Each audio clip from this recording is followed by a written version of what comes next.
Today we're going to take a look at this short magazine Lee Enfield Mark III.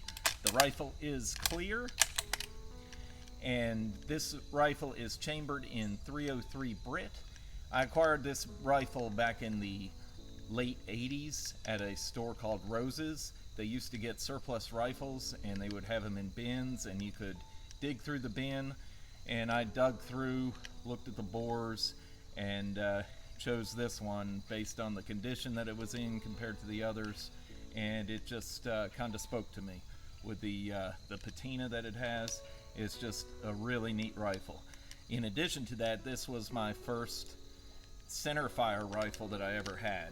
So we're going to shoot this a little, but I also want to talk about a book that I recently finished. This book is outstanding. It's about World War I. It's about the Third Battle of Ypres, and the title of the book is Passchendaele, the Sacrificial Ground. And this book really epitomizes what we think today of World War I, with the misery of the trenches, the mud, and this book really brings it to life. I'm going to read a few of the excerpts on the back of the book. If you only have room for one book on Third Ypres, this should be it. Into the engrossing narrative, Steele and Hart, the authors, skillfully blend shrewd strategic analysis with frontline accounts. Few have painted as vivid and detailed a picture of what Third Battle of Ypres was like as this book.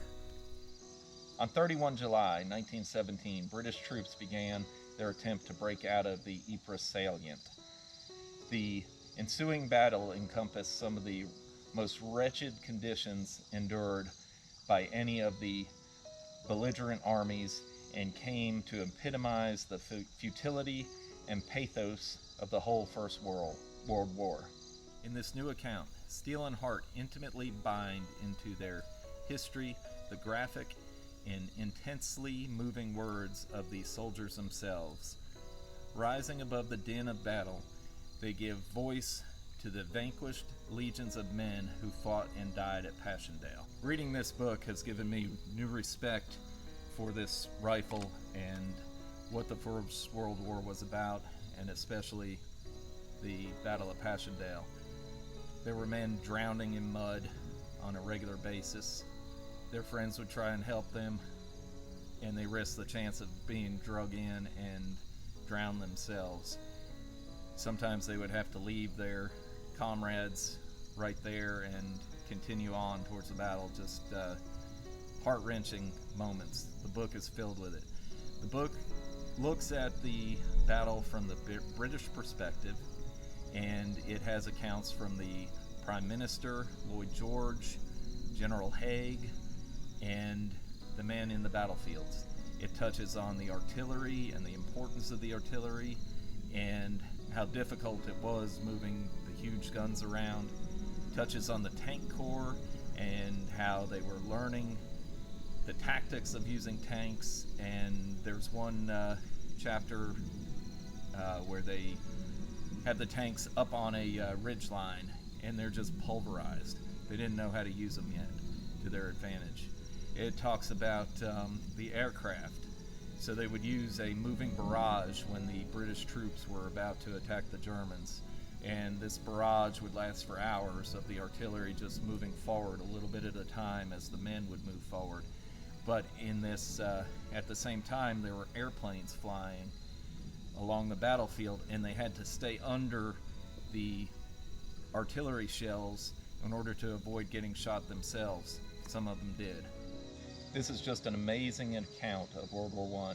The authors seamlessly blended original diary entries and letters from the soldiers, and made it just an entire story, so you get an amazing picture of what it was like to be there. I just thoroughly recommend it. The rifle was made in 1916. It fires from a detachable box magazine, but in battle they would feed from stripper clips. It holds 10 rounds, and you can actually have pretty fast follow-up shots with this rifle.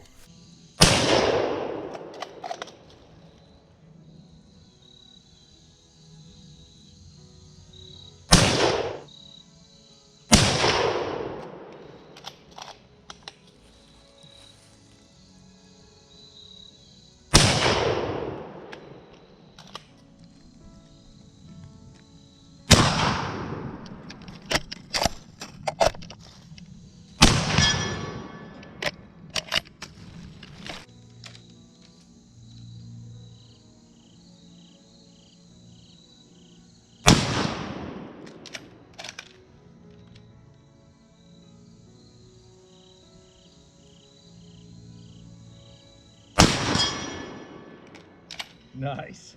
That was out at 150. Like it. Oh, it's starting to warm up already. Let's put a few more rounds downrange.